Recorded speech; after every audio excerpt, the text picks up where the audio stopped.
Hi అండి, YouTube ప్రేక్షకులందరికీ జై గురుదత్త. ఈరోజు మీ అందరికీ రసం చూపిస్తున్నాను. అదేంటి రసం కూడా చిన్నదే కదమ్మా, రసం కూడా చూపించాలా అని అడుగుతారా మీరు? ఇది స్పెషల్ రాయలసీమ మా చిత్తూరు రసం అన్నమాట. చాలా చాలా బాగుంటుంది. కృష్ణా జిల్లాలో రసం వేరు, అంటే ప్రాంతాలకు కూడా రసాలు కూడా మారుతాయండి. పప్పుచారుని రసం అంటారు, ఇలా చాలా చాలా ఉంటాయి. కానీ ఇది ఓన్లీ చిత్తూరు రసం, వెరీ వెరీ సింపుల్ అనమాట. మీ అందరికి చూపించేస్తాను, మీరు కూడా తప్పకుండా రసాన్ని చేసుకోండి. దానికి కావాల్సిన వస్తువులు ఏంటంటే, చిత్తూరులో ఎవరైనా సరేనండి, ఎంత అంటే ఫ్రైలు కానీ సాంబార్లు కానీ ఏదన్నా సరే, సాంబార్ చేసినా కూడా కంపల్సరీ వాళ్ళ రసం పక్కన ఉండాల్సిందే. తమిళనాడు అంతా రసానికి ఎక్కువ ప్రాముఖ్యత ఇస్తారు. సరే, ఈ రసం ఎలా చేసుకోవాలో చూపించేస్తాను. ముందు చింతపండు నానబెట్టుకోవాలండి. ఇదిగోండి, చింతపండు నానబెట్టుకొని దీన్ని బాగా మెత్తగా ఇలా చేత్తో వేసుకేయాలి. ఒకప్పుడు టమాటాలు కూడా వేసుకునేవాళ్ళు కాదండి మా చిన్నప్పుడు, ఎందుకంటే టమాటాలు కూడా అట్లా అంటే దాంట్లో ఎందుకులే, ఇది ఒక బాలింతలకి అన్నిటికీ పనికొచ్చేది అప్పట్లో ఈ రసము. చింతపండు రసం ఇట్లా పెట్టేసుకున్నాను కదా, ఇప్పుడు దీంట్లో ఉప్పు వేసుకోవాలండి. ఉప్పు వేసుకోవాలి కావాల్సి సరిపడంత. మన ఆడవాళ్ళకంతా ఇంతనే ఏం లేదు కదా, కొంచెం సరిపోతుంది. లేదంటే మళ్ళీ చాలుకుంటే కూడా మళ్ళీ వేసుకోవచ్చు, నష్టమేం లేదు. దేనికైనా సరే పసుపు వేస్తామండి. కలర్ఫుల్ కావచ్చు, యాంటీబయాటిక్ కావచ్చు, ఇదంతా మనం పసుపు వేస్తాం. ఇంక ఈ రసాన్ని మనం ఇక్కడ కారం ఏమండి, మరి కారం ఎలా వస్తుంది కదా, దానికి మీకు చెప్తా. ఇలా చింతపండులో ఏం లేకుండా ఇలా చేసుకుంటాం. పక్కన ఈ చింతపండు తొక్కంతా పెట్టేసుకొని, ఇప్పుడు ఈ టమాటాలు కడిగి పెట్టుకున్నాను. ఈ టమాటాలు అదే నాటు అనుకో ఇందులోనే పిసికేయచ్చు, కానీ ఇప్పుడంతా ఏంటి హైబ్రిడ్ వస్తున్నాయి కదా, అందుకని గట్టిగా ఉంటాయండి టమాటాలు. అందుకని చక్కగా దీంట్లో మిక్సీ వేసుకోవాలి. ఒక 2-3 వేసుకోవచ్చు ఈ టమాటాలని. టమాటాలు మిక్సీలో వేసుకుంటా చూడండి.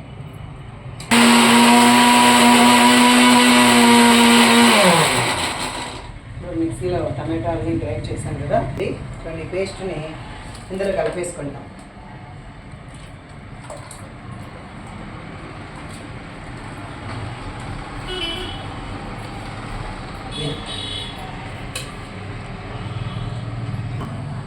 దీనికి మెయిన్గా కారం ఎలా వస్తుందంటే, ఇది మిరియాలు అండ్ వెల్లుల్లిపాయలు, జీలకర్ర, ఈ 3 ఇలా ముందే గ్రైండ్ చేసి పెట్టుకున్నాను.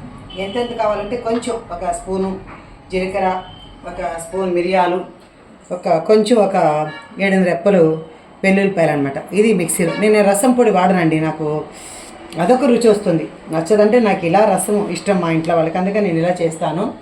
కాబట్టి ఇది అనమాట. ఇంకా ప్రధానికి కొత్తిమీర చాలా మంచిది, అలాగే కరివేపాకు ఎక్కువే వేస్తారు, తక్కువేమి కొంచెం అంటే లేకుంటే తక్కువ వేసుకోవచ్చు, కానీ ఉన్నప్పుడు ఏముంది ఇది కూడా మనం కడిగేసి పెట్టేసుకుంటాం. తర్వాత పోపుకి మినిమిరపకాయలండి. కారం ఎట్లా వస్తుంది దానికి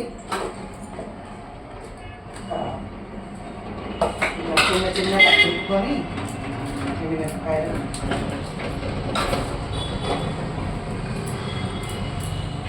ఏదో ఒకటి చేయాలి కదండి సరదాగా, అందుకే చేస్తున్నా. పైగా నేర్చుకొని కూడా మీరు కూడా పెడతారనిపించి ఈ చిన్న వీడియో చేస్తున్నాను అనమాట. ఇప్పుడు స్టవ్ వెలిగించుకున్నాం. అందరూ ఏమో రసం పొంగినాక అప్పుడు పోపు పెడతారు యాక్చువల్గా, కానీ మా చిత్తూరు సైడు అట్లా రసం ఉడికినాక పోపు పెట్టరండి, ముందే పోపు పెట్టుకొని దాంట్లో ఉడుకున్నాను. రసానికి ఎక్కువ ఆయిల్ పడుతుంది, కొంచెం ఆయిల్ అనమాట. ఇంకా మీకు అందరికీ చిత్తూరు ఒడివండి, మా చిత్తూరు రాయలసీమ అందరికీ తెలుసు. ఇదిగోండి ఇలా సంవత్సరం సరిపడా నిల్వ చేసుకుంటారండి ఒడి. అంటే మీరు ఇక్కడ ఆవాలు, ఉద్దిపప్పు, అంటే మినపప్పు, జీలకర్ర ఇవన్నీ ఇట్లా వేస్తారు కదా పోపులు. ఇది చిన్న ఉల్లిపాయలంట, ఆ ఉల్లిపాయలు, వెల్లుల్లిపాయలు, ఈరోజు చూడండి జీలకర్ర, ఆవాలు, ఆముదు ఇలాగంతా వేసి వాళ్ళు ఎండ పెడతారనమాట సంవత్సరాలు సరిపడా. అదే దీంట్లో కొంచెం వేసుకుంటా, కొన్ని పప్పులకు కానీ అలాగే కొన్ని సాంబార్లు కానీ వేపుడు బాగోదు. ఇప్పుడు నూనె కాగిన తర్వాత రసానికైతే భలే చాలా కమ్మటి వాసన వస్తుందండి. కొంచెం ఎక్కువ నూనె కూడా కాదు. ఈ నూనె కొంచెం కాగిన తర్వాత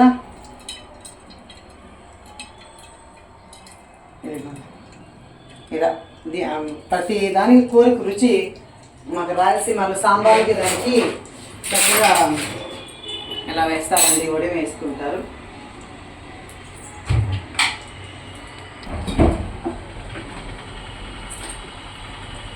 చూడండి ఇదిగో ఇలా వేస్తుంది.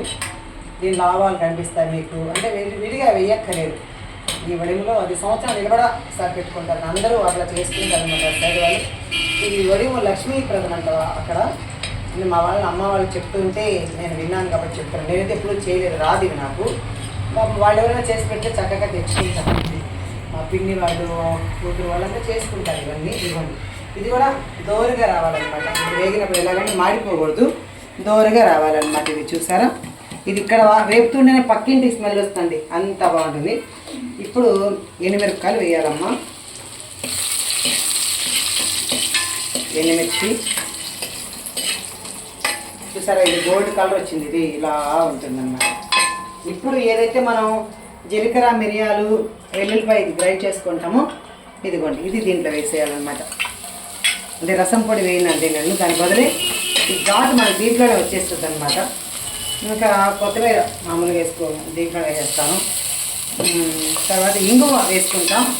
ప్రస్తుతానికి నేను సిరిలో ఉంటున్నాను కదా, అందుకని ఇక్కడ గుడివాడలో ఉంటున్నాను కాబట్టి ఇంగువ నాకు ఎక్కడ కనపడలేదు. ఇప్పుడు కరివేపాకు వేస్తాను కదండి. దీంట్లో కొత్తిమీర ఏంటంటే ఎప్పుడైనా కరివేపాకు నూనెలో వేస్తే ఆ టేస్ట్ వేరు. కొత్తిమీర కొంచెం వేస్తాం, కానీ మళ్ళీ రసంలో ఉడికేటప్పుడు వేస్తాను. ఇలా వేసిన తర్వాత ఇదిగోండి, ఇప్పుడు మనం ఏదైతే చింతపండు అలాగే మన టమాటాలు ఏదైతే వేసుకుంటామో ఇదిగోండి ఇలా వేసేస్తాము. ఇప్పుడు దీన్ని చూస్తామన్నమాట. ఇప్పుడు దీన్ని మనం ఎట్లా బాగా నెయ్యి చేయకూడదు అని లేదు, ఎందుకంటే మరి పుల్లగా ఉంటే కూడా బాగుంటుంది కదా. పులుపు ఎక్కువైందండి, ఇది ఉప్పు కూడా తగ్గింది. ఉప్పు కూడా వేసుకొని ఇది బాగా మరుగుతుంది. దీంట్లో మా పక్కన ధనియాలు వేరు, కానీ నేను కొంచెం ధనియాలు వేస్తాను. ఎందుకంటే ధనియాలు అంతా ఇవన్నీ మెడిసిన్ వాల్యూస్ కదా. జీలకర్ర, మిరియాలు గొంతు నొప్పికి బాగుంటుంది. అలాగే అరగని వాళ్ళకి కూడా మంచి డైజెషన్ అవుతుందండి. రసమన్నం తింటారు, జ్వరం వచ్చినా ఏది వచ్చినా కూడా వాళ్ళు అక్కడ ఎక్కువ రసమన్నం కలిపేసి మెత్తగా కలిపేసి చక్కగా రసమన్నం కలిపి ఒక బౌల్లో ఇచ్చేస్తారు. ఇప్పుడు ఏదైనా సరే మనం ఉడికేటప్పుడు కానీ వేస్తే భలే టేస్ట్ వస్తుంది, రుచి వస్తుంది. ఇప్పుడు కొత్తిమీర వేస్తానండి. ఇంకా ఎంత కొత్తిమీర వేసుకుంటే అంత బాగుంటుంది. అంటే మరీ అని కాదు, కొత్తిమీర ఇప్పుడు అన్నిట్లోనూ, ఇప్పుడు ధనియాలు ఇందులో డైజెషన్ అవుతుంది. కొత్తిమీర, కరివేపాకు చాలా మంచిది, జుట్టుకు కూడా మంచిది కరివేపాకు. చింతపండు నిజానికి మంచిది కాదు, కానీ అది కూడా ఒక మెడిసిన్ లాగా వాడితే పర్లేదు, కానీ రోజు అదే పనిగా మనం వాడకూడదు అదనమాట. దీంట్లో మనం నిమ్మకాయలు కూడా పిండుకుంటాము. చింతపండు రసం అంటే చింతపండు రసమే అండి, రకరకాలుగా మనం చేసుకుంటాం. కానీ చింతపండు అంటే ఓన్లీ చింతపండు రసం లాగే ఉండాలండి. ఇది బాలింతలకు కూడా పెడతారండి. డెలివరీ అయినప్పుడు బాలింతలకి ఈ రసం పెడతారు. ఇది ఎలా ఉంటుందంటే ఘాటు ఘాటుగాను, మంటలు పుట్టదు, కానీ చక్కగా బాగుంటుంది. చక్కగా ఈ రసాన్ని మనం జ్వరం వచ్చినప్పుడు కూడా వాడుకోవచ్చు. అంటే జ్వరం వచ్చినప్పుడు మనం నోరు సహించదు కదా, పుల్లగా. ఇంకా కొంచెం ఇక్కడ ఏం చేస్తారు, కందిపప్పు, తర్వాత దీంట్లో క్యారెట్ అవి కూడా వేసుకుంటాం. అంటే మిక్సీలో చేసి వేసుకుంటాము. అలా చేస్తే అది క్యారెట్ రసము, అట్లా రసాలు వేరుగా ఎన్నో ఉంటాయి కదా, అది ఇంకా ఆ రుచి వేరు. ఇది ఓన్లీ చిత్తూరు రాయలసీమ రసం అమ్మ. ఇది ఈ రసాన్ని మీరందరూ కూడా ఒకసారి ట్రై చేసి చూడండి. ఏం పోతుంది మీరు మనం అందరము, అంటే రాయలసీమ వాళ్ళకి అందరూ తెలుసు, కానీ కొన్ని ప్రాంతాల వారికి తెలియదు. కాబట్టి మీరందరూ కూడా ఒకసారి ట్రై చేసి ఈ రసం ఎలా చేశానో అలాగే చేసి మీరందరూ కూడా దీన్ని చూసి మంచి కామెంట్స్ పెట్టారని నేను మనస్ఫూర్తి కోరుకుంటున్నాను. జై గురుదత్త. ఇది పొంగు వస్తుందండి, అప్పుడు దింపేస్తాం అనమాట.